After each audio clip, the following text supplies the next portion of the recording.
7월 30일 맥체인 성경 읽기 시간입니다. 오늘 읽으실 말씀은 사사기 13장, 예레미야 26장, 마가복음 12장, 사도행전 17장입니다. 오늘은 마가복음 12장 말씀 설명해 드리겠습니다. 이 마가복음 12장은 예수님의 이 마지막 주간, 고난주간 화요일에 성전에서 백성들의 지도자들과 논쟁하는 내용이에요. 대제사장, 서기관, 바리새인, 사두개인 이런 사람들과 논쟁하는 내용입니다. 지금 십자가가 며칠 안 남은 이제 그런 상황이죠. 자, 우리가 이제 중요한 말씀 중에 하나가 요한복음 1장 12절에 어떤 사람이 하나님의 자녀가 되고 구원을 받느냐? 예수님을 영접하는 자, 곧 그 이름을 믿는 자가 하나님의 자녀가 되고 구원을 받습니다. 그러니까 예수님께 대한 태도에 따라 구원 여부가 결정이 된다는 것이죠. 예수님을 영접하고 환영하고 좋게 생각하고 믿고 따르는 사람, 그런 사람이 구원을 받는 것입니다. 예수님을 의심하고 거절하고 미워하는, 싫어하는 사람은 구원받지 못한다는 것이죠. 그래서 오늘 본문에 나오는 대제사장, 바리새인, 사두개인 이런 사람들은 예수님의 말씀을 책잡고 예수님을 결국 거절하는 사람들이에요. 그러다가 결국은 멸망하게 되는 사람들인 것이죠. 그래서 이 본문에 나오는 그 당시 백성의 지도자인 바리새인, 사두개인 이런 사람들의 지금 태도를 오늘 확인해 보시길 바랍니다. 그런 사람들처럼 하면 절대로 안 됩니다. 예수님께 대하여 어떤 태도를 취해야 되느냐? 제자들처럼 해야 되는 것이죠. 그래야 하나님의 자녀가 되고 구원받을 것입니다. 자, 보시면 12장 13절에 자, 그들이 예수의 말씀을 책잡으려 하여 대제사장, 서기관, 공의원 이런 사람들이죠. 그래서 바리새인 헤롯 땅 중에서 사람을 보냅니다. 그러면서 이제 목적은 예수님을 책잡으려고 하는 거예요. 그 예수님께 대해서 무슨 말씀의 교훈을 받고 그것을 믿고 따르려고 하는 마음이 아니라 애당초 예수님을 책잡고 공격하여 넘어뜨리려고 하는 그런 마음으로 지금 예수님께 와서 뭔가 가르침을 구하는 척하는 것이죠. 자, 14절 보시면 그렇게 얘기를 하죠. 당신은, 그들이 예수님께 하는 말이죠. 당신은 참되고 아무도 끊는 일이 없으시니 이는 사람을 외모로 보지 않고 오직 진리로 하나님의 도를 가르치십니다. 예수님이 참되시고 하나님의 말씀을 잘 가르치는 분이라고 그런 얘기를 합니다. 뭔가 예수님을 인정하는 듯하고 예수님을 믿는 듯한 그런 태도를 보이고 있죠. 사람의 말과 마음이 이렇게 다른 경우가 상당히 많습니다. 잘 분별을 해야 되는 것이죠. 예수님께서 모르시겠습니까? 잘 아시죠? 이 외식하는 자들아, 그러면서 그렇게 예수님 꾸짖으시는 장면을 보게 되는데, 어쨌든 그러면서 이 사람들이 예수님께 그렇게 질문을 하잖아요. 가이사, 즉 시저, 로마 황제에게 세금을 바치는 것이 옳으니까 옳지 아니하니까 그렇게 얘기를 합니다. 그러니까 어쨌든 이 사람들은 예수님의 말씀을 교훈을 받으러 온 그런 사람들이 아니에요. 말만 그럴듯하지 책 잡고 넘어뜨리려고 공격적인 마음으로 온 것이죠. 저것은 예수님의 가르침을 구하는 것이 아니라 예수님을 함정에 빠뜨리려고 하는 질문이죠. 그러니까 로마 황제에게 세금을 바쳐야 한다고 말을 하면 애국자들이 예수님께 대해서 굉장히 실망하고 싫어할 것입니다. 로마 제국을 몰아내고 왕이 되지 않을까 그렇게 바라고 있는 사람들이 얼마나 많았는데요. 그런 사람들한테 아주 배척을 당할 것이고, 반대로 로마 황제에게 세금을 바치지 말라고 하면 뭐 당장 로마 총독한테 붙잡혀 가겠죠. 세금 바치지 말라고 선동했다고 로마법을 어긴 죄로 바로 붙잡힐 것입니다.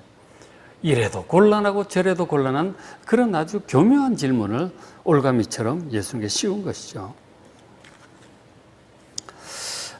참 곤란한 질문인데 예수님께서는 그들의 외식 곧 위선을 아셨어요. 그리고는 그들을 꾸짖으시면서 어떤 함정에도 빠지지 않을 아주 정답을 말씀을 해 주셨어요. 15절, 어찌하여 나를 시험하느냐? 데나리온, 이거 통용되는 로마 화폐죠. 가져오라. 그랬더니 예수님께 딱 보여주니까 예수님께서 묻습니다. 이 동전의 이 형상과 글이 누구 것이냐? 그래서 당연히 그 로마 황제가 쓰여져 있었거든요. 로마 돈이니까. 로마 황제 가이사의 것입니다. 그랬더니 예수님 대답이 가이사의 것은 가이사에게, 하나님의 것은 하나님께 바치라. 딱 한마디로 얘기를 하셨어요. 저 말에 할 말이 없죠. 그러니까 결국은 국법을 따라서 로마 황제에게 내야 될 것은 내고, 성전세로 내야 될 것은 내고, 11조는 11조대로 내고, 뭐 속죄제물은 속죄제물을 하고, 그러니까 하나님께 드릴 것은 하나님께 드리고, 로마 황제에게 낼 것은 내라고 하는 것입니다. 거기에 무슨 할 말이 있습니까? 정답이죠. 우리는 그 17절에 나오는 그 예수님의 말씀을 잘 기억하면 돼요. 국법을 따라 나라에 내야 될 세금이 있고, 있죠. 그리고 하나님께 드려야 될 11조와 헌물과 이런 것들이 있죠. 그렇게 하면 되는 것입니다.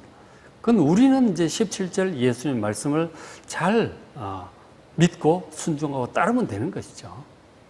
그러나 당시 저 질문을 한 바리새인 저런 사람들은 애당초 예수님의 교훈을 받고 따르려고 온 사람들이 아니에요. 그러니까 사실 그들에게는 17절이 아무 도움이 안 되겠죠. 그러니까 예수를 믿고 따르려는 사람과 책 잡으려고 오는 이런 사람 사이에는 아주 다른 결과를 가져오는 거죠. 예수님께서 같은 말씀을 하셔도 믿고 받아들여서 축복의 길로 가는 사람이 있고, 듣지도 않고 자기 생각대로 가는 사람이 있는 것이죠. 저런 것들이 성도들 가운데 저런 태도가 많이 있습니다. 예수님께서 말씀을 지금 많이 해주셨잖아요, 복음서에. 그 말씀을 믿고 그대로 따르려는 사람이 있는가 하면 예수님 말씀에 대해서 책 잡으려고 이렇게 보는 사람들이 있어요. 이게 말이 앞뒤가 안 맞다든가 마음에 안 든다든가 좀 이상하다든가 이게 논리적으로 말이 되느냐라든가 이런 식으로 성경을 보는 사람들이 있어요. 그렇게 성경을 보시면은 전혀 믿음이 자라지 않습니다.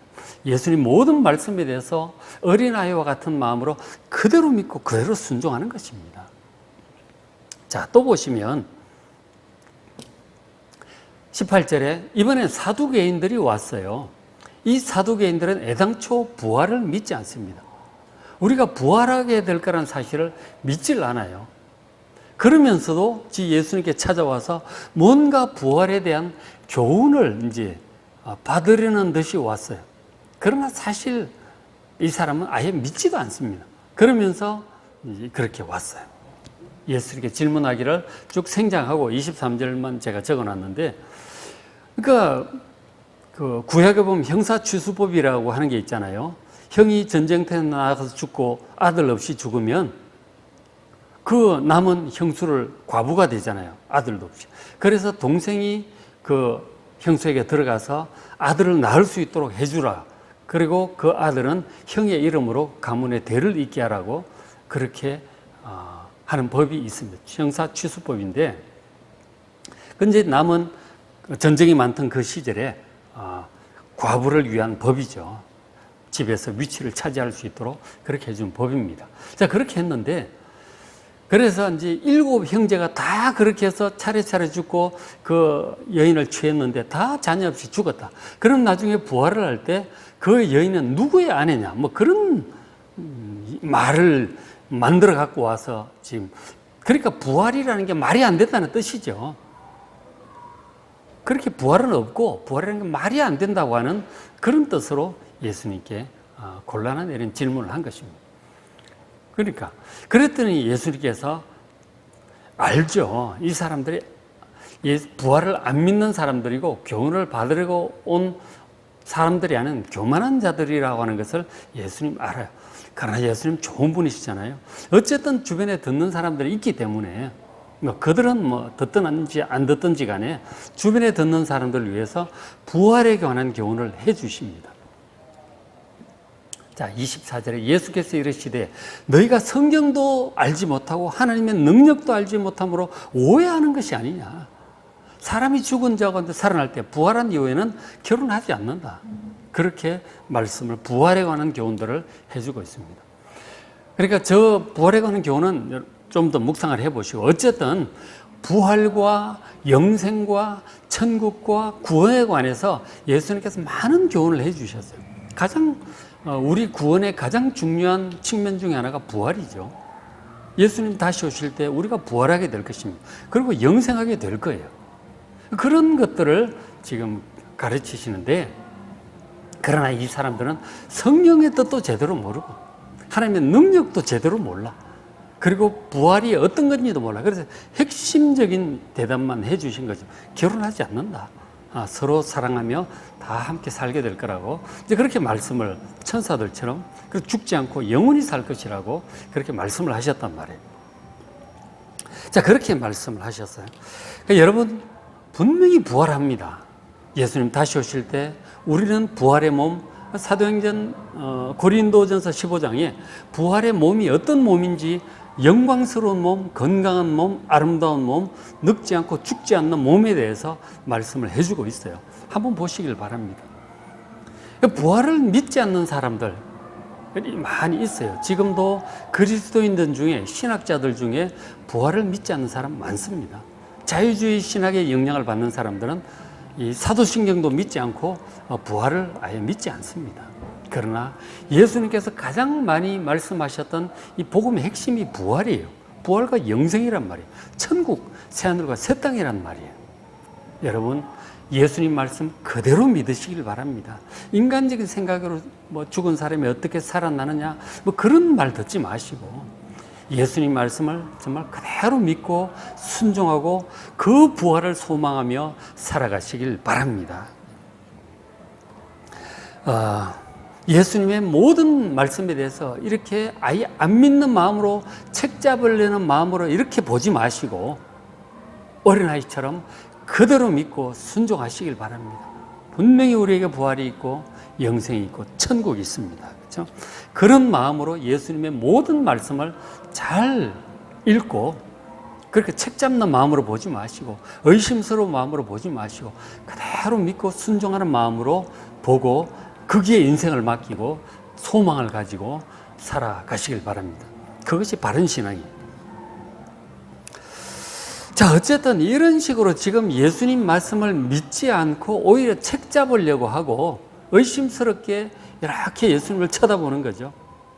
이런 사람들은 결국 어떻게 될까요? 이런 사람들. 그래서 이런 사람들에 대해서 이 마가복음 12장 앞부분에 이미 말씀을 하셨어요. 그래서 포도원 비유인데 12장 2절에 농부가 포도원을 잘 준비해서 농부가 포도원을 그 땅 주인이 포도원을 준비를 해서 농부들에게 소작을 주고 떠났습니다. 포도원은 전부 포도원 주인의 소유죠. 농부는 이제 소작을 하는 거예요. 그리고 이제 그 비유에서 그 포도원 주인은 하나님이십니다. 그리고 농부들은 바로 우리 사람들이고 당시 대제사장, 서기관, 바리새인, 그리고 우리까지 포함해서 모든 사람들이에요. 하나님께서 우리의 생명도 주시고 우리의 모든 것, 인생과 필요한 것과 직분과 위치를 다 주셨어요. 전부 하나님께서 은혜로 우리에게 주신 것들입니다. 그런 것들을 주시고 나중에 달란트 비유도 나오지만 하나님께 앞에 계산을 해야 될 날이 올 것입니다. 바로 이제 그것이죠.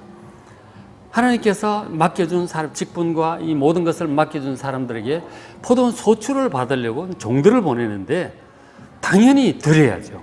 계산하고 드려야 됩니다. 그런데 하나님께서 이 계산을 하고 받으려고 할 때 오히려 그 종들을 잡아 때리고 죽입니다. 그리고는 나중에는 그 아들까지, 하나님의 아들까지 상속자니 죽이자. 그럼 포도원이 우리 것이 될 것이다. 그렇게 하고 아들까지 죽여버리는 그런 비유를 얘기를 합니다. 그래서 이제 9절에 그런 거죠. 자, 포도원 주인이 어떻게 하겠느냐? 당연히 포도원 주인이 가만히 있겠어요?